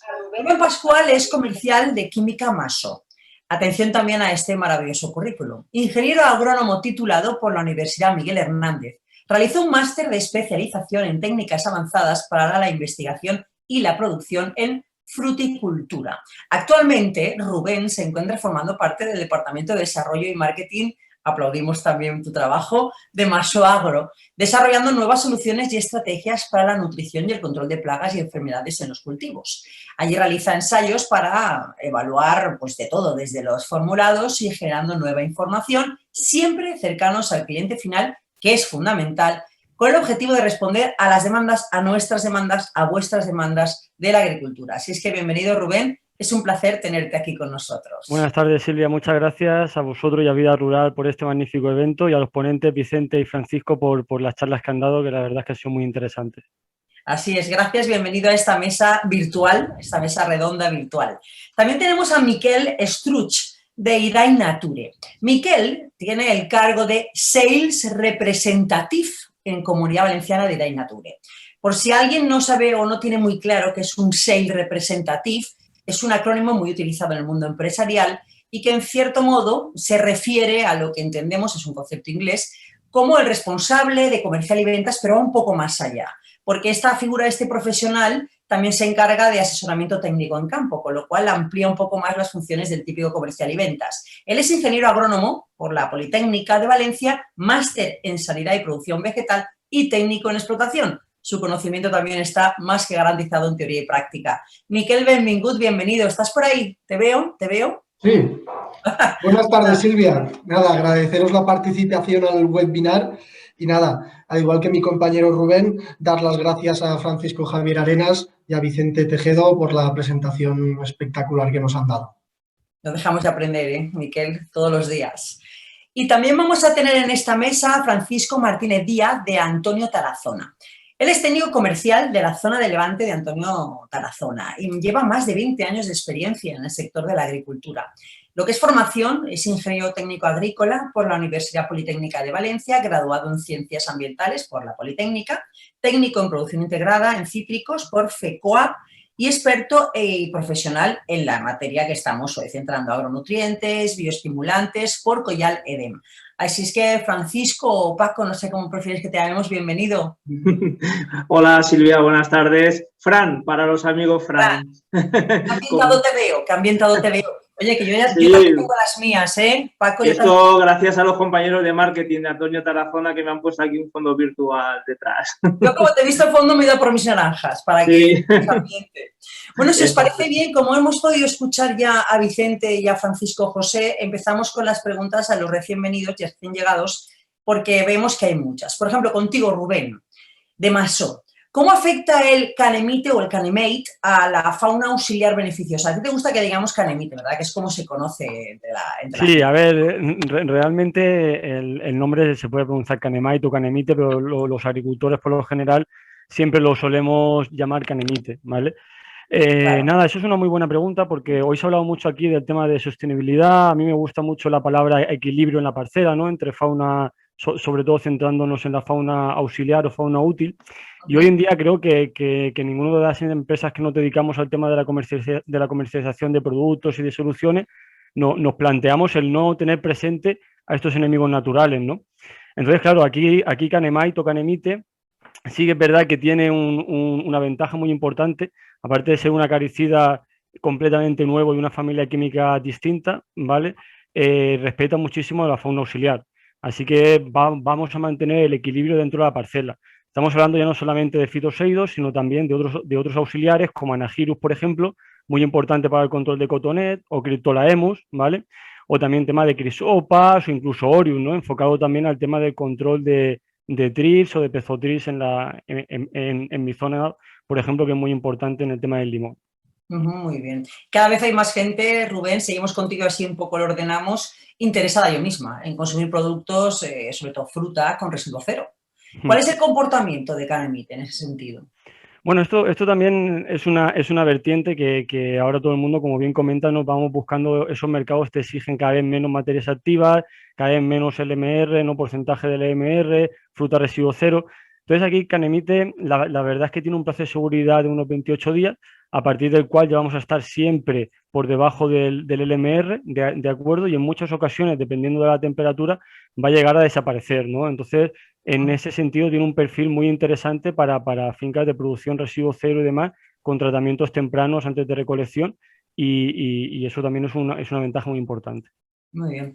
Más claro agua. Gracias, Rubén. Si hay alguna pregunta o llegado cualquier pregunta, por supuesto te la haremos enseguida, aquí mismo en directo, porque también tengo para Francisco, en este caso de Antonio Tarazona, técnico comercial de la zona de Levante. A ver que te vea bien la cara. Francisco, para los amigos, mira que me gusta tu fondo virtual. Estas son las principales características, lo hemos visto, desde luego muy atractiva, la imagen de Tanaber King Kong, lo que le hace especial. Sí, bueno, la diferencia del Tanaber King Kong es respecto a otras materias orgánicas, respecto a otros ácidos húmicos o ácidos fúlvicos, es que este producto, su carácter, pues, ácido. Por eso en el marketing que hemos visto en el vídeo se decía Tanaber King Kong con tecnología 4.0. Este tipo de producto viene fabricado con pH 4,2, ligeramente ácido, pues porque nuestros cultivos absorben nutrientes a pH ligeramente ácidos. Entonces, todo lo que sea facilitar ese medio de absorción siempre va a ser beneficioso a la hora de la asimilación de nutrientes. Eso es una de las principales características. Y luego, pues que tiene una elevada concentración de ácidos húmicos y de ácidos fúlvicos. Estamos hablando de un extracto húmico total del 30%, que es una concentración muy elevada. ¿Y cuál sería la dosis y el manejo recomendado en cítricos? Sí, mira, gracias a que estamos hablando de pHs que son ligeramente ácidos, este producto nos permite reducir las dosis hasta unas aplicaciones de 5 litros por hectárea y cada aplicación que realicemos. Tenemos que tener en cuenta que cuando estamos usando ácidos húmicos y fúlbicos convencionales, de los que hasta ahora hay en el mercado, que con pHs más elevados, tenemos que hacer aplicaciones de prácticamente 60 litros por hectárea cada vez que aplicamos estos productos.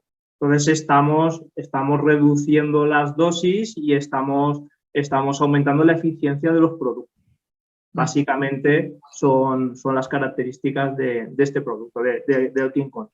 Luego, desde luego, si alguien quiere más información, nos puede escribir, puede dejar preguntas. Y vamos de Fran a Francisco, porque llegan preguntas, enseguida voy con Miquel, porque me están ya llegando muchas. Y para ti me llega por aquí, a través de otro medio. Francisco, me preguntan, ¿qué balance medioambiental tiene el uso de malla en la línea de plantación? Aquí ya vamos a la concreción absoluta. Afinando. Afinando. Bueno, el balance importante, 0 herbicidas, 0% de herbicidas, que es un tema muy importante, y después reducción del agua en torno a un 30% del agua. Eso conlleva además también una menor pérdida por lavado de nutrientes, que no lo tenemos totalmente estudiado, pero sí creemos que hay una pérdida muy importante de nutrientes y un mayor desarrollo de árboles jóvenes. Además, ello también conlleva ese calentamiento del suelo, un incremento de la producción y también un incremento de la precocidad de la producción, es decir, adelanta el color y adelanta también los azúcares, por tanto podemos llegar a la campaña un poquito antes. Ello puede conllevar un beneficio también en cuanto a los precios. En cuanto al tema de sanidad, pues evidentemente una mejora de la sanidad del suelo, es decir, menos daño por fitóctora, por hongos de suelo, por tanto reduce los fungicidas que aplicamos en primavera o otoño para impedir el desarrollo de hongos de fitóctora radicular y también la propagación del hongo de fitóctora en fruto, como el aguado, es decir que son muchas ventajas las que tiene. Pero la más importante y la más siempre vista es que reduce muchísimo el uso de herbicidas. Si se instala bien, prácticamente el herbicida desaparece en nuestra plantación, ya que podemos utilizar equipos mecánicos, lo que sería el centro de la calle, la parte, digamos, que podemos rotular o podemos labrar. Muchísimas gracias. Si siguen llegando preguntas, me presentan ahora una, Miquel, para ti, de Idai Nature. Parece que se han quedado con ganas de conocer un poco más a fondo Orocide, que cómo es el modo de empleo, cómo se emplea este producto. Bueno, pues como hemos podido ver en el vídeo, al final Orocide es un producto de residuo cero que actúa por contacto, ¿vale? Entonces, el modo de empleo para aplicar este producto lo haríamos en fases finales a la recolección para no encontrar ningún residuo en esta fruta, o también lo estamos aplicando en fases precoces, a fases tempranas, para potenciar tratamientos fitosanitarios como pueden ser acetamiprid, TPX, ¿vale? Entonces tenemos dos ventanas de uso. En ambas ventanas tenemos beneficios. En la primera, el principal beneficio que tenemos es que aumentamos hasta un 15% la efectividad del tratamiento, ¿vale? Y en la segunda, lo que tenemos es que es un producto que nos controla la plaga en aquellos momentos que no podemos tirar otros productos químicos, véase finales de recolección. Mira, en ese sentido me preguntan las sinergias que tiene con otros fitosanitarios. No sé si va en línea de lo que estás diciendo o puedes hilarlo. Pues, exacto, sí, ¿no? Tiene una estrecha línea. A ver, realmente este producto es un producto de mezclas, o sea, que tiene buenas mezclas. Como os he comentado, en momentos tempranos del cultivo, por ejemplo, ahora en pulgón, por ejemplo, en cochinillas, lo estamos aplicando junto a tratamientos con otros productos insecticidas. Por otro lado, también estamos aplicándolo solo y con buenos resultados en aquellos clientes que sean ecológicos o en aquellos que quieran respetar mucho la fauna auxiliar. Porque, como os he comentado antes, el producto respeta la fauna auxiliar y dentro de la OILB, lo que sería la Organización Internacional de Lucha Biológica, ¿sí?, está clasificado con un 1, es decir, mata hasta un 25% de fauna auxiliar, lo que en términos generales estamos hablando de un buen producto. Entiendo que esas son las principales plagas, ¿no?, que controlan, las que has nombrado. Sí, la araña, la mosca blanca, la cochinilla, el pulgón y el trip. Al final es un producto de amplio espectro que actúa por contacto. Entonces, mientras contactemos la plaga, vamos a tener un buen efecto. Esas son las preguntas que me habían dejado cuando han estado visionando el vídeo presentación, que cuál era el modo de empleo, las plagas y las sinergias. Y vamos ahora a echar un poco atrás, porque al principio de las ponencias, claro, hace más de una hora,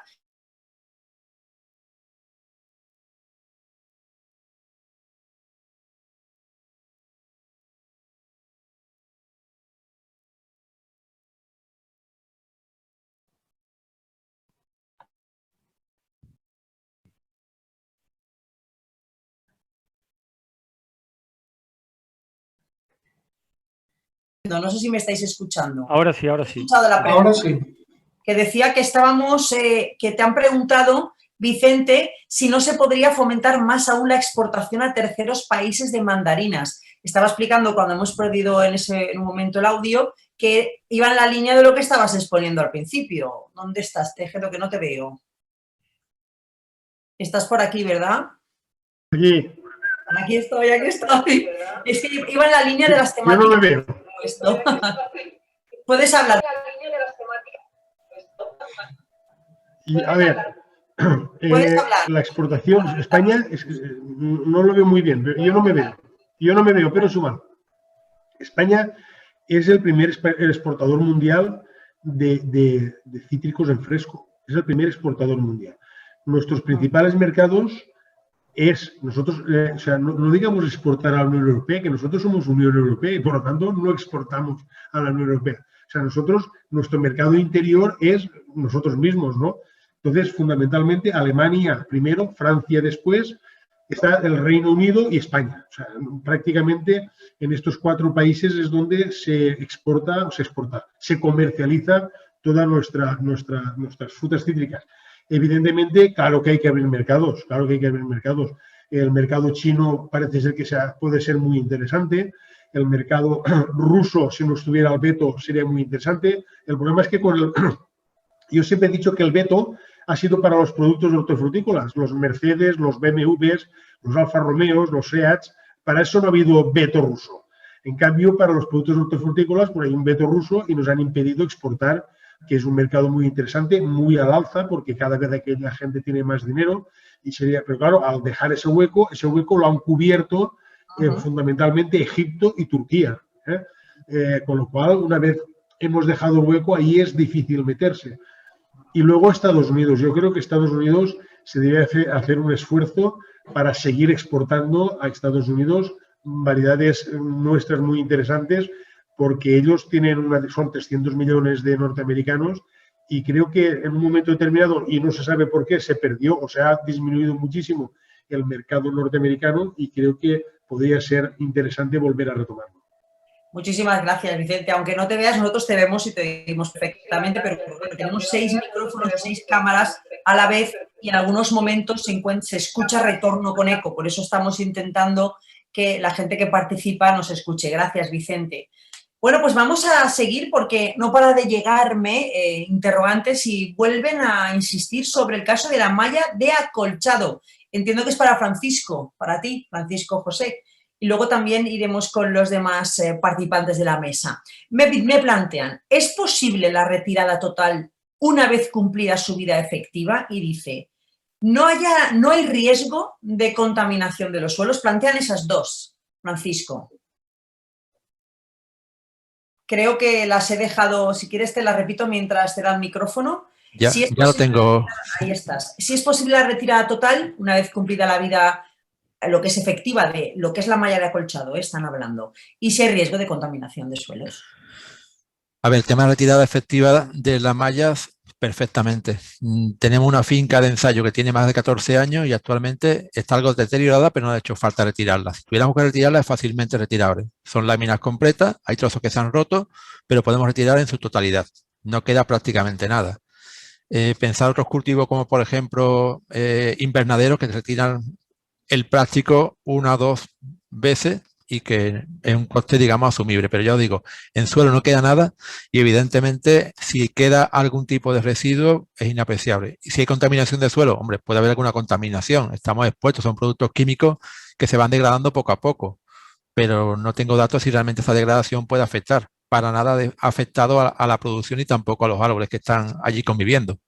Pues aquí siguen, porque me preguntan varias cosas también, Paco. Yo te llamo Paco directamente, que como soy valenciana, los franciscos los llamamos Paco directamente. Bueno, ¿la malla se puede colocar una vez hecha la plantación de cítricos? Me preguntan también para ti. Y luego te hago otra pregunta sobre la malla antihierba que han lanzado. De momento es esa. ¿Se puede colocar una vez hecha la plantación? Sí, perfectamente. Se colocan 2 láminas que se solapan en la parte central, junto al árbol, al tronco, y es fácilmente instalable. Evidentemente, la idea es colocarlo al principio, cuando la plantación es joven, porque va a tener mayor beneficio. El crecimiento de la plantación es mucho mayor y también la entrada en producción. Pero si la plantación está ya establecida, perfectamente. Lo único, tener cuidado previo, que no haya ya una cubierta vegetal crecida, porque entonces colocarla va a ser mucho más complicado. Pero con esa pequeña salvedad, perfectamente. Luego matizan, a pesar de las ventajas de la malla antihierba que ha comentado, no la discuten, lógicamente, la pregunta también es muy directa. El coste de adquisición y de montaje no es superior al de los beneficios y matiza, y eso sin tener en cuenta que pudieras tener un grave problema de mantenimiento y atasco de los emisores de riego.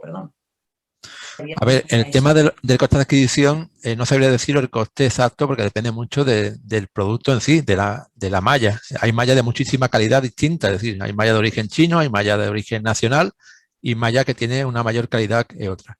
Evidentemente, con los costes que hemos barajado, que son costes medios, la inversión se rentabiliza al 4º o 5º año. Solamente con los costes, el ahorro de agua, el ahorro también de herbicidas y con el ahorro también de la posible pérdida de nutrientes. Yo entiendo de que en 4 o 5 años la malla está amortizada y pensar que la malla dura prácticamente toda la vida de la plantación. 10, 15 años muchas fincas pues prácticamente se cambian con un periodo mucho menor. Otra de las preguntas que me hacen, el atasco de emisores. Sí. La estructura que hemos creado es una estructura flexible que se puede abrir perfectamente. Lleva unas presillas, estas que se utilizan para el cableado eléctrico, que si hubiera algún atasco podemos cortar y comprobar el estado de los goteros. ¿Cómo se comprueba si los emisores están regando o no? Pues evidentemente la humedad se queda marcada en la malla. Por tanto, es fácilmente visible desde el exterior si hay humedad bajo el caballón o no. También preguntan cómo solapamos las 2 partes del acolchado. Este tema despierta interés.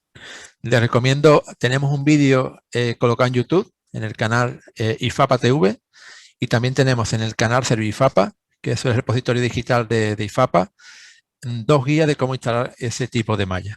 Viene un poco una guía muy práctica de cómo hacerlo. Si tiene algún problema, me lo puede dirigir a través de la revista Vida Rural, a través de la redactora de ustedes, y le envío material, tanto publicaciones con datos científicos de cómo se ha comportado en 3 campañas, publicaciones también divulgativas en Vida Rural, que ahí tenemos varias, y alguna guía que hemos publicado en nuestro portal web. Por tanto, bueno, información hay bastante y creo que si tenéis interés, tanto en Andalucía como creo que en algunas otras provincias, hay fincas ya instaladas que tienen de varios años y que pueden tener interés que la visiten. Gracias, Francisco.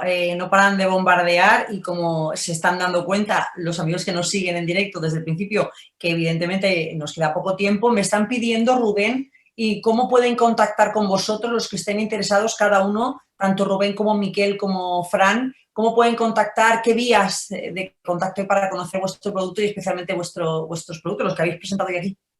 Bueno, yo en este caso a través de la página web pueden encontrar información de los productos, pero sobre todo dirigiéndose al distribuidor que tengan en la zona, ¿no? Nosotros tenemos varias distribuciones en la zona de Valencia, Alicante, Murcia, en general en toda España. Entonces, pues dirigiéndose a su distribuidor y preguntando por el producto, por nosotros, pues seguro que yo o cualquier compañero de marketing o cualquier compañero comercial estará dispuesto a ayudarle y a hacer las recomendaciones que se necesiten. Muy bien. Y en ese caso, Miquel, de Idai Nature, ya conocemos.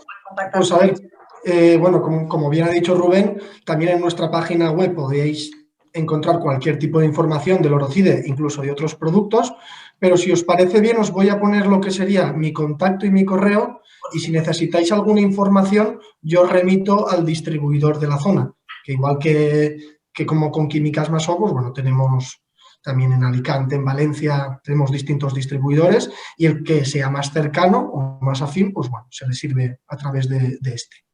Muy bien, Miquel, pues podéis también, Rubén y Fran, ponerlo donde está chateando, que están todo el mundo conectado. Para todos los panelistas podéis poner ahí, si queréis, el teléfono, el mail, para facilitarles la comunicación. ¿Y en tu caso, Fran?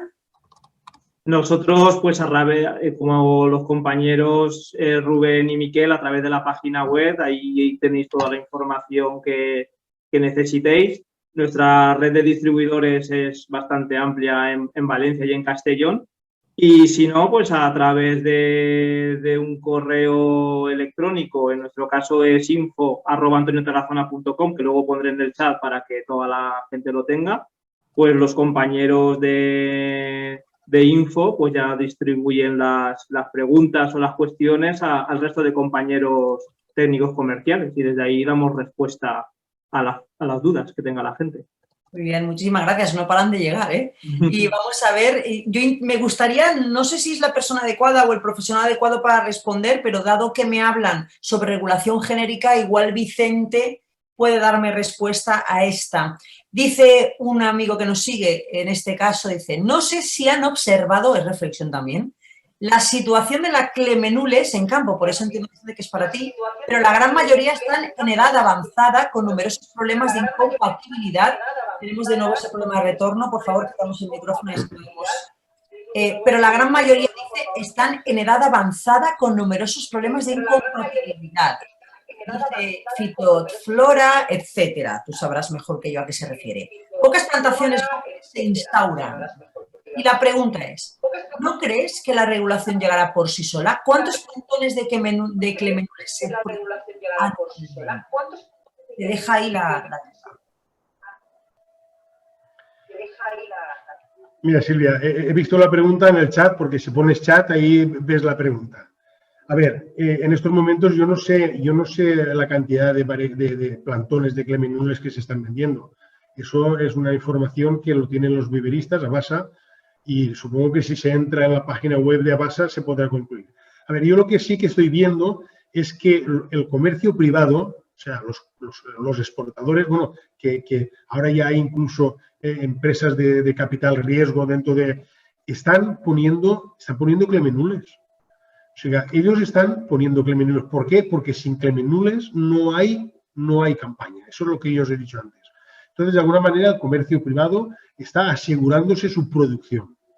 ¿Qué ocurre? Que, evidentemente, como dice nuestro contertulio, las plantaciones de Clemenules, y hay muchas que son muy antiguas, sobre todo en las zonas tradicionales de cultivo. El agricultor, por desgracia, tiene una edad avanzada. Las parcelas son muy pequeñitas, el famoso minifundio, que es una característica de nuestra producción.